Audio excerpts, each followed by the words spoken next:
Hey, what's up, y'all? We're back with another one. Let's check this clip out. There's a lot of people that talking junk. They don't know what the hell they're talking about. They're acting like people got a problem with JJ Redick getting the job. No, we don't.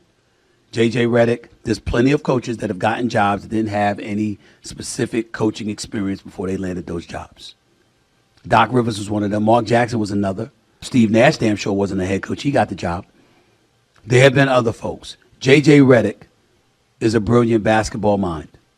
And he's somebody that contributed to my day job on First Take and other shows. And he did a fabulous job for us. Nothing but respect for him, wishing him nothing but the best. The challenge for him is going to be, personality-wise, being able to lead those guys. Young dudes who may be hard-headed and not want to listen. JJ will get in your face. JJ will tell you exactly how he feels. JJ will do so fearlessly. All of that is true. Here's what they don't say about JJ Redick. He's actually a very fair-minded guy. He's a very fair-minded guy. He's very thoughtful, and he can feel the way that he feels, and he will call bullshit in a heartbeat. No question. And he's somebody that will earn your respect, because when you're talking to him, you're going to know you're talking to somebody that knows what the hell he's talking about. Now, whether that leads to him being more successful than Frank Vogel, more successful than Darvin Ham, remains to be seen. What I will say is that the problem isn't with JJ Redick. He's going to look the part. Good-looking dude, dress sharp. I mean, I think he could bring his pants just a little bit lower, start wearing high waters that showing his damn ankle bone and stuff like that. That's just my personal opinion. He knows I tease him about his style sometimes. But the bottom line, in all seriousness, I'm rooting for him. And I really, really hope that he does well. Having said all of that, what about the Lakers? Because here's the reality if you're the Los Angeles Lakers. Darvin Ham went to the Western Conference Finals his first year and lost, got swept by their ultimate champions, Denver Nuggets. The very next year, they're the reigning defending champions, and they take the Lakers out in 5 games. Okay, we understand. So he's gone. Well, before Darvin Ham, Frank Vogel won the title. And it wasn't like Frank Vogel was clamoring for LeBron James and Anthony Davis and those boys to feel good about Alex Caruso walking out the door, Kentavious Caldwell-Pope walking out the door. But in the end, it had to happen. And their replacements didn't really do much. And so you have a situation where ultimately you weren't able to enjoy the same level of success. And then lo and behold, Frank Vogel gone. So you got somebody that delivered a championship for you. He's going inside of 3 years. You got another guy that takes you to the Western Conference Finals. He's going inside of 2 years. Well, what the hell is going to be the litmus test that judges the job and the quality of the job that JJ Redick does? What if JJ Redick develops all the young players? What if all of these guys, what if Austin Reeves gets better? What if D'Angelo Russell shows that he has a pulse on a back-to-back night? What about some of the other guys that are relatively young if you ended up really, really coaching them to get better? Is that going to be good enough? Or is Jeannie Buss and Rob Pelinka going to say, hey, you didn't get to the conference finals. You didn't get to the NBA finals. We need to find another coach. It's going to be an interesting question.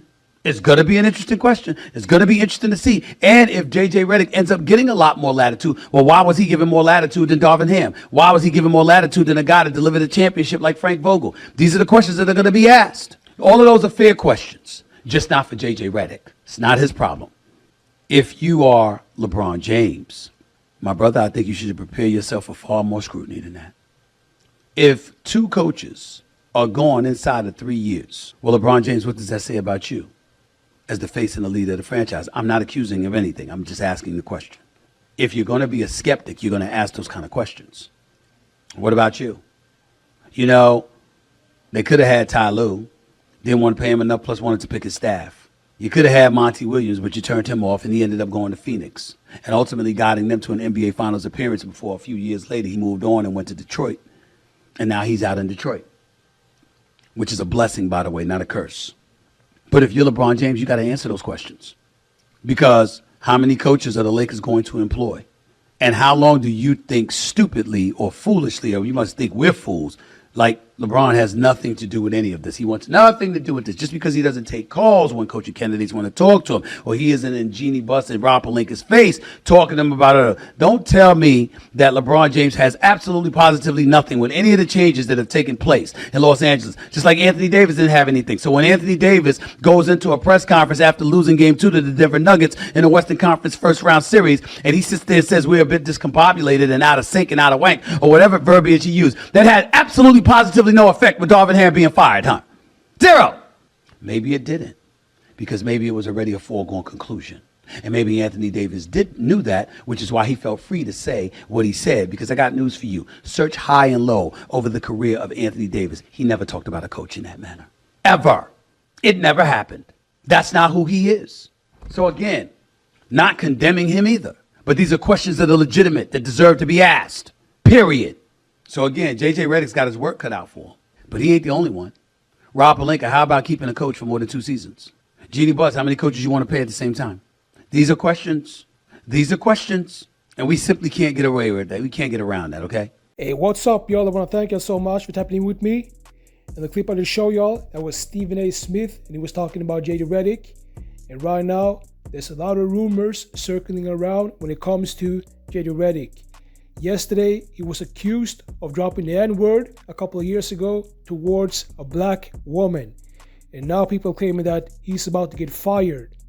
And the one thing that JJ Redick needs to understand is that when you get all the spotlight on you, there's going to be good energy, but there's also going to be bad energy. This is exactly what you're going to have to deal with when it comes to being at the spotlight. When it comes to being on the spotlight, that is something that JJ Redick, he will definitely be, or rather have the spotlight on him when he steps into the coach position and when the season starts again. And I don't really have an opinion when it comes to whether JJ Redick is a good dude or a bad dude, but one thing that I can say is that JJ Redick is definitely built for this. And the reason why he's built for this is because he came from Duke University, and Duke University players usually have this mentality that they think that they're built for this, and they think that they're better than the rest, and think that that is good. That's what I think. So make sure, like and subscribe, and I'll see you in the next video.